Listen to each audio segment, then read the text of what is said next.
Hello everyone! Welcome back to the channel, and for this video, pag-uusapan naman natin kung paano ba itong vertex form of quadratic functions.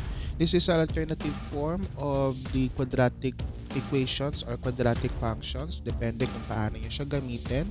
So meron tayong standard form, and then we have this vertex form. So panoorin ng video na ito para mas maintindihan kung paano ginagamit si vertex form and how we translate standard form to vertex form of quadratic functions or quadratic equations. Okay, as I mentioned earlier, so the vertex form of quadratic functions, or pwede rin siya sa equation, is another form of the quadratic functions or quadratic equations. We have the standard form, diba? It is in ax squared plus bx plus c. This time, iniba lang natin na pang quadratic function. Okay, so the difference mainly between the two is that quadratic functions, we're dealing with the properties of the quadratics. For the equation, we're dealing with the equation itself, the values of x, to make the equation equal to 0. Okay, so nonetheless, if in the quadratic functions, yung standard form niya, y is equal to ax squared plus bx plus c. This time, nasa right side yung ating mga terms. The standard form can be also written into the vertex form. That is, y equals a times the quantity of x minus h raised to 2 plus k. So ito yan. And we can rewrite the standard form to vertex form with the following formulas. Etong si h is equal to negative b over 2a at saka si k which is equal to c minus b squared over 4a. So ito yung mga mahalagang formula, hindi lamang siya na para matranslate si standard form to vertex form, but also in other topics essential in the properties and graphs of quadratic function. So again, ito si standard form. Okay, pwede natin siyang ma-rewrite kay vertex form using this formula, si h at saka si k. Kaya siya tinawag na vertex form kasi ito yung, o makikita natin dito sa form na ito, yung vertex ng isang graph ng quadratic function. And we define vertex as the tip or the peak of the parabola or the graph of the quadratics. Okay, huwag na natin pang patagalin. Let us have sample problems, sample quadratic functions translating into from standard form to vertex form. So, nandito yung form sa taas. And then, nandito yung mga formulas na gagamitin natin. Take note, itong si h, okay, para mahanap natin yung h, ito yung formula na gagamitin natin. Okay, tapos yung k, ito naman yung gagamitin. So, ang meron lamang na values, take note, ito yung vertex form, di ba? Ang mga values lamang na isa-substitute natin or yung mga coefficients na lalagyan natin ng values or ng mga numbers ay itong si a, well, yung value ng a from the standard form, at saka si h and si k na masosolve natin dito sa right. Si x at saka si y, nandyan lang siya. Okay, so we have here this example. Y is equal to x squared minus 8x plus 11. So first step is to identify the values of a, b, c. Okay, so we have here the a, which is 1. Okay, syempre yung a is yung number na katabi na x squared. Take note, pag wala nakasulat, 1 po iyan. The value of b is negative 8. Ayan, ito yung number na katabi ni x. And then yung c, which is positive 11.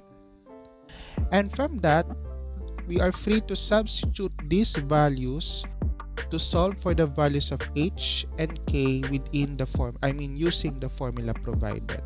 So para mahanap si h, so h is equal to negative b over 2a.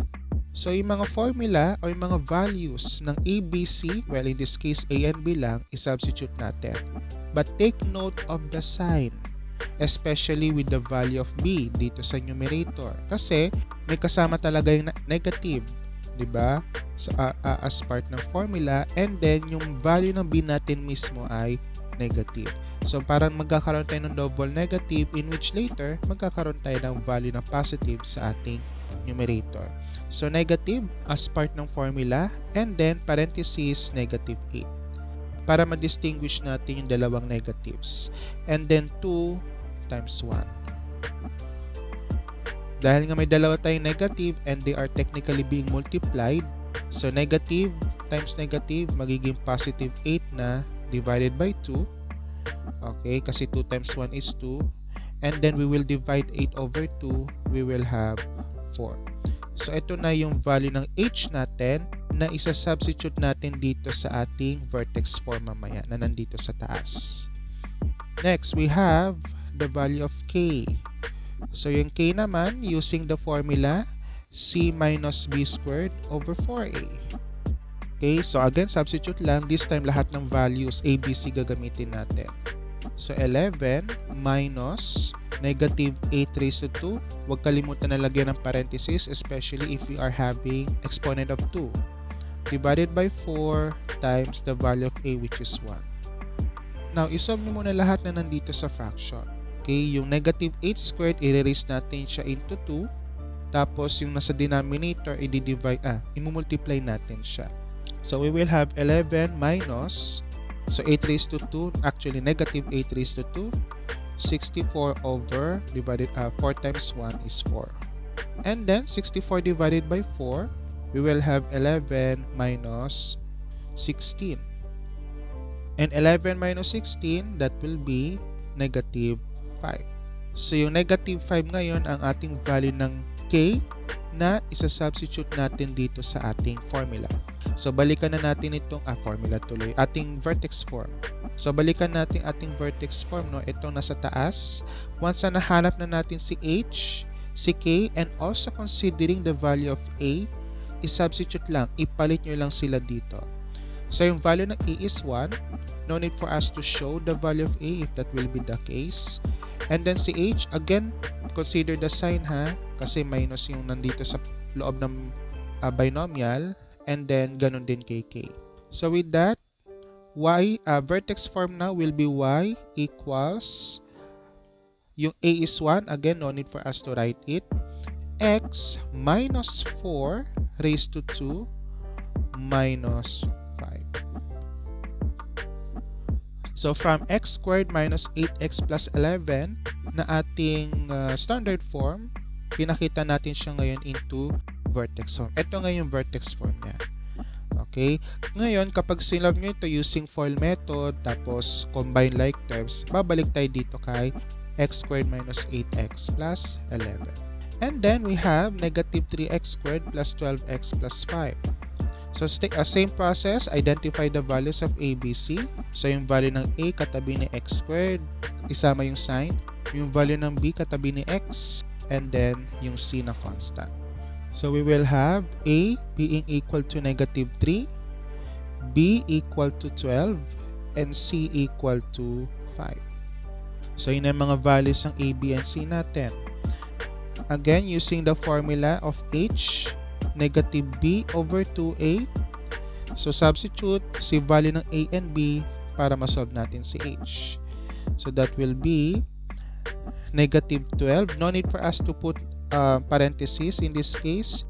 Since yung value ng b natin is positive 12, and with that, isa lang yung makakonsider natin na negative sign, and that is from the formula. Divided by 2 times negative 3. So, multiply yung denominator, negative 12 divided by negative 6. And negative 12 divided by negative 6 na will be positive 2. And then, k naman, k is equal to c minus b squared over 4a. So, by substitution ulit, the value of c is 5 minus, so 12 squared divided by 4 times negative 3. So, solve ulit yun nandito sa may fraction part. So, 5 minus 144 divided by negative 12. Now, itong fraction na ito, meron tayong negative sa denominator. So, technically, this whole fraction now is negative. Anyway, so 144 divided by negative 12, that will be 5 minus, lagyan ng parenthesis, negative 12. Dahil magiging negative yung sagot, meron pa tayong isa pang negative as part of our solution or process, magkakaroon tayo ng double negatives. And with that, we will have 5 plus 12. And finally, 5 plus 12 is 17. So this is now the value of k.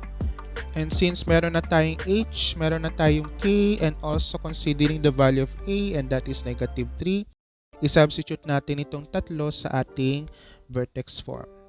So y now is equal to negative 3, papakita natin na mayroon tayong negative, value ng a, times x minus 2 raised to 2 plus 17. So this is now the vertex form ng ating quadratic function. From the standard form negative 3x squared plus 12x plus 5. So ayan, that's it for this video. Thank you very much for listening and watching. Do not forget to like and subscribe to the channel para mag-i-updated pa tayo sa mga postings natin in all videos about science and math. Hopefully you learned something from this video. See you next time. Bye-bye!